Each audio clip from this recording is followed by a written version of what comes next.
Bonjour à tous. Cette journée internationale de lutte contre l'homophobie et la transphobie est un moment de sensibilisation important pour lutter contre les violences qui fragilisent les personnes lesbiennes, gays, bisexuelles, transsexuelles et intersexes. Aujourd'hui, les mobilisations qui ont lieu en Europe et dans le monde nous appellent à faire un point sur l'état de leurs droits et les combats qu'il reste à mener pour atteindre l'égalité. Le premier constat, c'est que pour chaque bataille juridique et législative durement gagnée, nous devons faire face à une recrudescence des discours de haine et d'intolérance. En France, en 2017, les agressions à caractère homophobe ont augmenté de 15%. Tous les jours en Europe, des mineurs sont chassés par leur famille, des enfants sont brutalisés à l'école, des femmes et des hommes sont insultés, agressés dans la rue parce qu'ils sont homosexuels. Devant ces tentatives d'intimidation et de marginalisation, l'Europe se mobilise.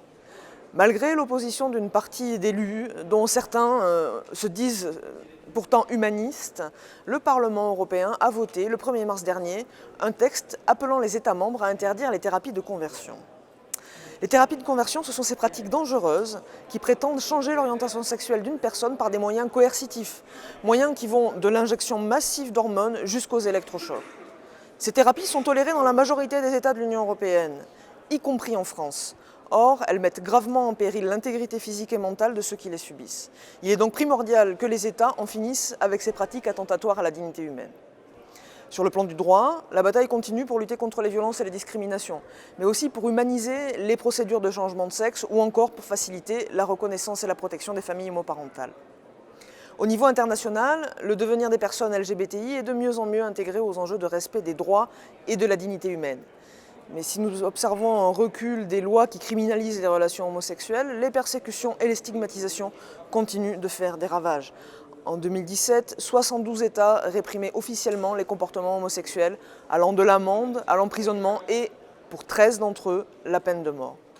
Mais ce chiffre, à lui seul, est loin de refléter le danger réel qui plane sur les personnes LGBTI, qui à tous les instants risquent d'être victimes de crimes dits d'honneur. Cette réalité, nous devons l'avoir en tête lorsque nous traitons les questions de migration. J'étais la semaine dernière devant la préfecture de Montpellier en soutien à Moussa Camara, le jeune réfugié guinéen détenu en centre de rétention à Nîmes pour avoir refusé d'embarquer pour être renvoyé en Guinée.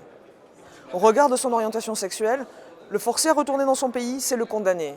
Or en France, la loi Asile et Immigration récemment votée a rendu plus difficile encore pour les demandeurs d'asile la reconnaissance de leur statut de réfugié. Ce sont autant de personnes gays et lesbiennes qui pensaient trouver refuge en Europe, qui se trouvent aujourd'hui toujours exposées et menacées. Cette société que nous souhaitons construire, dans laquelle chacun pourrait vivre sereinement, quelle que soit sa couleur de peau, ses convictions, son genre, son orientation sexuelle, elle se bâtit par des lois bien sûr, mais aussi par les actes. Alors, ayons à l'esprit que défendre les droits des minorités, et ici les droits des personnes LGBTI, c'est permettre la liberté de tous. Certains, comme en Pologne, en Hongrie ou en Slovaquie, défileront bientôt, malgré les menaces et les risques de violence qui pèsent sur eux tous les jours.